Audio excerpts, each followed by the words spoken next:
Today we're going to go over the boundary surface feature. This is another surfacing tool that allows you to fill in the gaps between multiple sets of curves that you have defined previously as a prerequisite.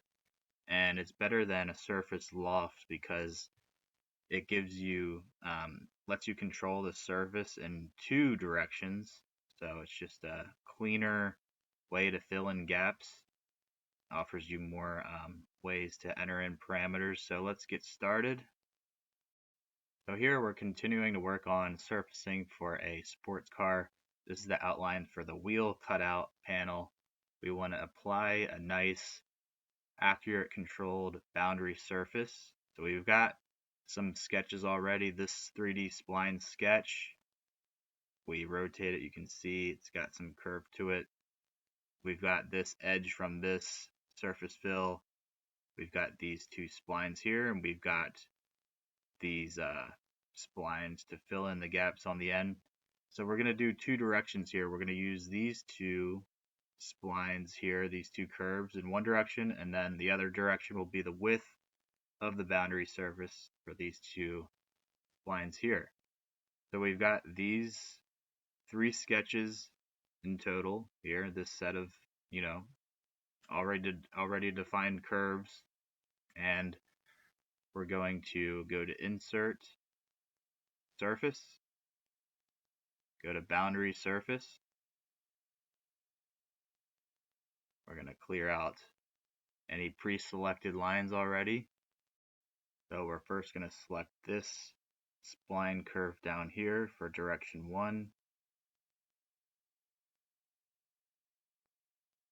And for this, we're going to select this curve, offset from it above here for the first direction. We're going to keep this to select group because we're going to have these segments all make up the one selection. So have this selected. We're going to select this one next and that one over there. You can see they're all highlighted, and then we'll select OK, and it should show as open group.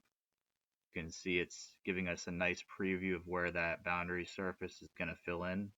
And then for direction 2, we're going to select these two splines on the end here, this 3D sketch for the second direction in the width, and this here, same thing. We'll select it as a group and select OK. Keep this drop down curves influence set to global. Direction 1 curves influence global. We don't have to play around with anything on that. Merge tangent faces on, yes. Show preview. We don't need to trim anything, and we'll select OK. You can see how nice that has filled in with the boundary surface.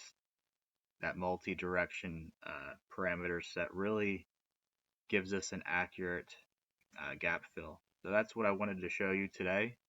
We'll keep the more advanced surfacing tutorials in Solidworks for the future. Give this video a like and subscribe to the channel.